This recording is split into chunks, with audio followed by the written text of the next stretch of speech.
Well, I first actually started hunting with my compound. Yeah. And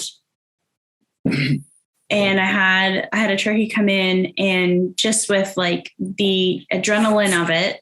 No, that's not the first story. What's the first story? First story was when we were behind my old place and the bird came in and you thought the bush was in the way so you wouldn't take a shot. Oh yeah. So that was with actually my trap. Was that with my trap? I think it was with that was with the black hunter. That's right. Yeah.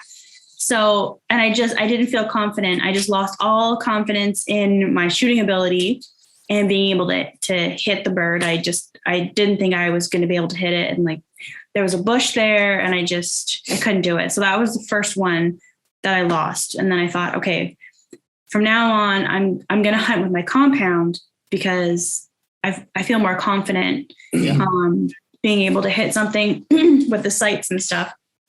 So I took my compound out, and that's when we had the 4 jakes come in the field. Yeah, the second chance. And I just like...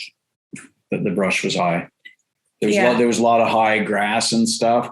And I'm sitting beside her in the blind, and the jakes were literally... No, that was with my longbow too. No, that was with compound. No? Oh. And we were in this field edge. And it's our go-to spot. They're always there. So we're in the field edge. We're in the blind. We're wearing black, very dark.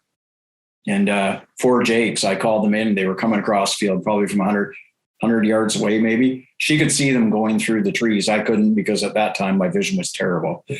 And you just see them coming through, and then they'd call. Their heads would poke up through the grass, and then they would come a little bit closer. So it was probably about 2 foot grass in the field.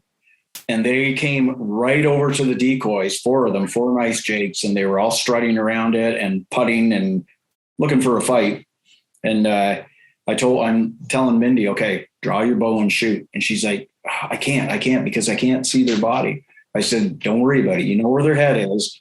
It's only grass. You know where their head is. Just kind of follow the neck down and just put the pin down below there. And she's like, I can't. Okay. And then she lifts her bow up, and I said, we got to do it soon. And of course, they walked away. So they just turned and walked, and they never came back. Yeah. They gobbled.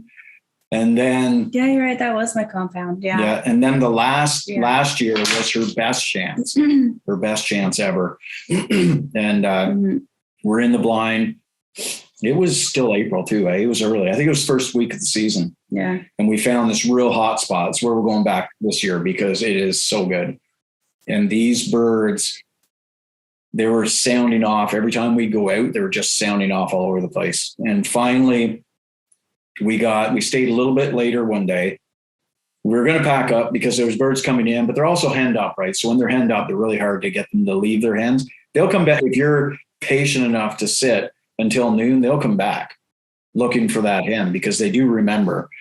But I could just see a bird working down one side of a ridge to our left. And then he came, and I gave a couple little yelps, and that was it. There's a girl's over there. I'm going. And he was coming hot. And he came right into the decoy. The decoys were set up 7 yards in front of our blind. And they came in, and Mindy's there with her compound. And I'm videoing her, and I'm saying, okay, this is it. You know, just remember everything that you've done. Take your time, draw back, put your pin on, you know where you're doing, and then relax, breathe out, pull the trigger, shoot that bird. And I'm thinking, this is it. She's going to kill the animal. So I'm looking at her, the bird's out there. He's there for a long time. And he's walking around, and he's strutting, and he's kind of going up, bumping the decoy a bit. And I'm like, Lou, that's her nickname, Lou. And I said, Lou, draw your bow. And she's like, I can't. I said, what do you mean you can't? She's like, I can't draw my bow. So Go ahead and tell the story. Well, it was just like the adrenaline of it. I just lost all strength in my arms. Oh, no. And I physically could not pull I couldn't roll it over. 3 times she tried. On the 3rd time, he saw something, and he didn't run. He just turned around, walked away gobbling, and that was it. She didn't get another chance the whole season, but we had lots of action. But it's funny. So then I said to her after that, So what are you going to do now, Lou? And what was your reply? Sell him this bow. That's it.